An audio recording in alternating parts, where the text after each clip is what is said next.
What's going on, guys? Today we're going to be talking about why most online coaching is stupid and will never get you to your goals, and how to do online coaching right. Now, the reason I want to talk about online coaching is because over the course of the past, say, 10 to 15 years, the proliferation of the opportunity to do fitness online has grown exponentially, right? We have social media, we have Instagram, we have the internet exploding, and at first take, it seems like this is an amazing opportunity for most people to now access fitness and nutrition that was never available to them before. The problem is people that are giving these nutrition and these fitness programs are not qualified to do so. You actually see this just in the personal training realm in general, right? You have someone that has no fitness background, no experience in exercise science, all of a sudden they get a certification, and what happens is now they are licensed or professionals in order to help you through your transformation journey. Now what's taking place is these people are actually going online before they have any experience in person, which makes the problem even worse. Okay, so what are some metrics that you can actually look at and calculate in order to back up the things that I'm saying, right?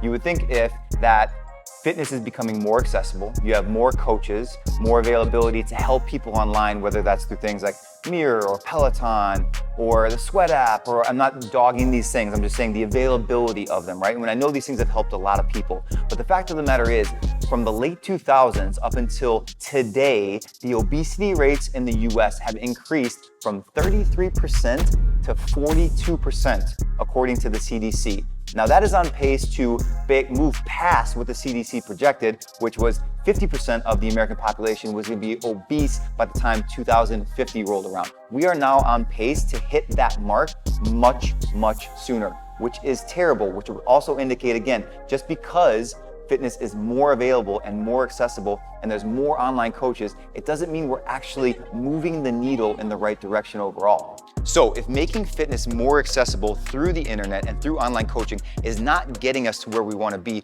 what are the things that we need to be looking at in order to make sure that we start moving the needle back into a position where we're actually making progress, not just with yourself, but also with society?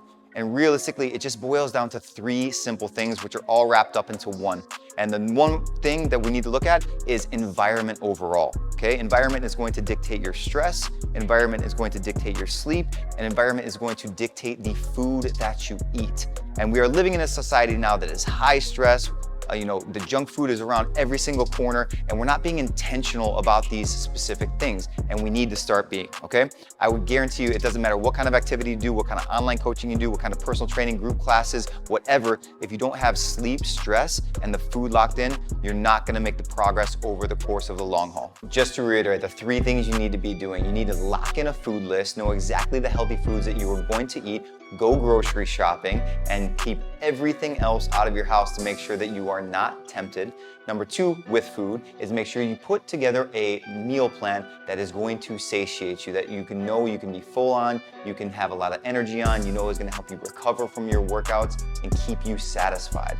Then from there, moving on to stress. You need to find a way to manage your stress overall. That could be yoga, that could be meditation, that could be breathing exercises that you do on your own, that could be the Calm app. Doesn't matter what it is, you need to start to incorporate that in your daily life so your stress response overall is lower, because that affects everything. That affects your hormones, it's gonna affect your appetite, it's gonna play into every single part of how your body transforms.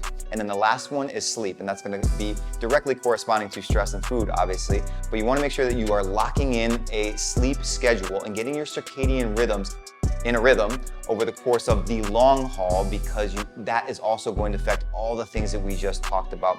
I would shoot for a minimum of 7 hours a night. If you can get 8 hours a night, that would be better. But I tell you, after 10 years of doing this, 8,000 body fat checks, checking in with thousands of clients, those who sleep more do better with their check-ins every single time. So in conclusion, we talked about why most online coaching is never going to get you to your long-term goals, and how, although the availability of fitness online has increased, obesity rates have also dramatically increased in the United States. So the question is then, if you are going to do online coaching, how to do it right. First and foremost, make sure whoever you're choosing as an online coach is extremely qualified. Look at their reviews, look at their testimonials, check their page, make sure that they have the right credentials, make sure they're not just Instagram famous, make sure they're not the only ones that have changed their body, but they've also helped a ton of other people transform. Number 2, make sure that this person is doing regular check-ins with you. Minimum once a month, best case scenario, every week or every 2 weeks, okay? It's super important to get that feedback to make sure that you're moving in the right direction. Number 3, if your online coach isn't helping you, do the 3 things that we talked about, right? The environmental things, changing your food, changing your sleep patterns, and changing your stress, then they're not doing their job, all right? You wanna make sure that all those things are together. Make sure they're qualified, make sure that they are helping you with your habits, and make sure that you are checking in on a regular basis. If you need assistance with any of these things, I'd be more than happy to help. Just click the link in my bio or the description and we can get you going. I'll see you in the next video.